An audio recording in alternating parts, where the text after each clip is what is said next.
Hi, this is Phil Moreheart with American Libraries Magazine. We're here with Stephen Johnson, best-selling science author, media theorist, according to Wikipedia.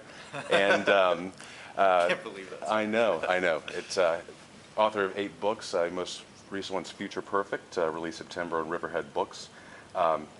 Future Perfect is kind of this peer progressive manifesto, if you will, kind of how we can develop, if we should develop peer-to-peer networks that can benefit, if doing so would benefit society, politics, economics, funding of the arts, journalism.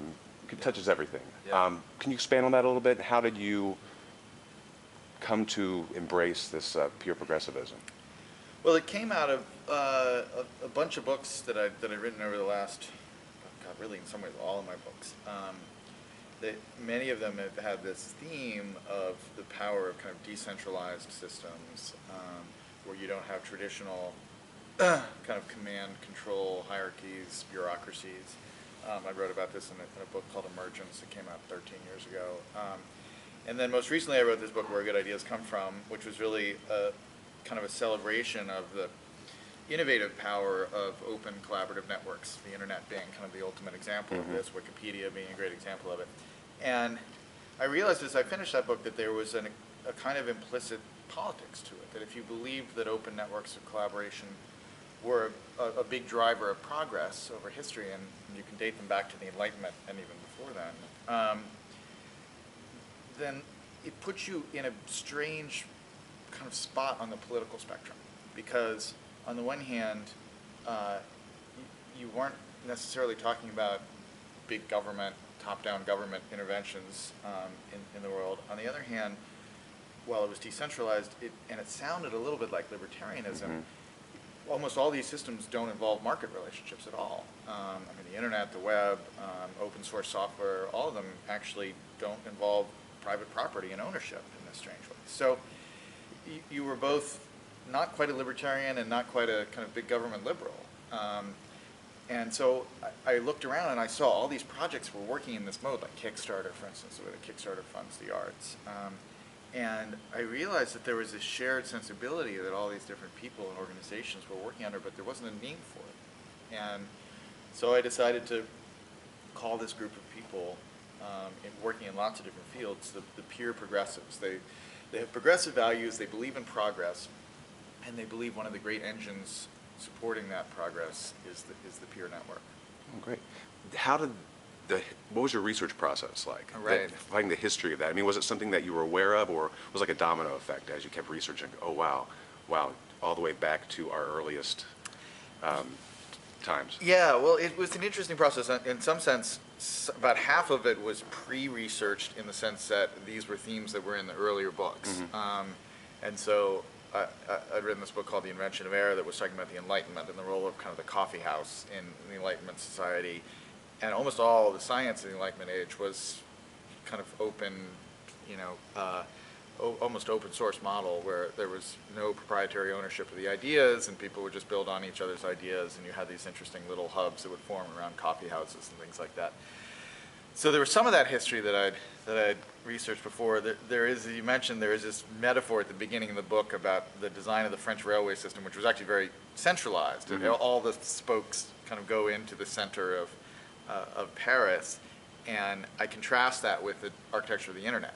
The French railway system is a classic kind of state model of organization, that you've got a heavy center and everything kind of converges on that center, and the internet is distributed, it doesn't have a center, and that's part of its power and its resilience. And the story of the French railway system is one of these things where I'd seen a map of it when I was in grad school in 1992 that kind of my mentor, Franco Moretti, who's now become a good friend of mine, showed in a class once, talking about the novel, and he was talking about 19th century literature. And he put up this little map, and I thought it was really cool, and it just stuck in my head. And 20 years later, I was thinking about how I could structure this argument, and in some book I was reading made a reference to the French railway system, and I was like, aha, So it's a classic example. Some ideas, they take 20 years to turn into something useful, but if you can kind of keep them alive in your mind, they will. They'll prove to be helpful eventually. Great. You touch on, as a former newspaper man myself, you get into the changing state of journalism Yeah. a lot in this book, and it was a fascinating chapter. I loved it. Thank you. Journalism it's an exciting, scary Right. place right now. Yeah. We have the availability of information is just staggering. It's everywhere. One thing I was wanting to get your thoughts on this. To that end, is there almost too much information? Is there almost too much noise? How do you think that there's a responsibility with these peer-to-peer networks of almost like self-policing themselves as far as if there's so much information, where do you find the good information? And to that end, with the kind of decline of newspaperism, there's journalism schools for a reason. That there are like ethics and standards of journalism. Where do you think that those play into this new state of journalism? Well, it's a particularly important question in the context of libraries and library science, I think, because I think the way you phrase it is exactly right. Everyone seems to be, particularly people who work for newspapers, everybody seems to be talking about the crisis being that we're going to lose all this information and valuable opinion and analysis and reporting. And I think that's not true. I think there are going to be so many more mechanisms for kind of supporting that stuff. The problem will be, in fact, the surplus problem. There'll be more information. There'll be more range in the quality of information. There'll be more amazing stuff, and there'll be more terrible stuff. And so the problem will not be how do we support the creation of good news. It'll be how do we find the good news and separate it out from the stuff that's biased or the stuff that's just made up or the stuff that's advertorial or whatever it is, And there will be a mix of institutions for that.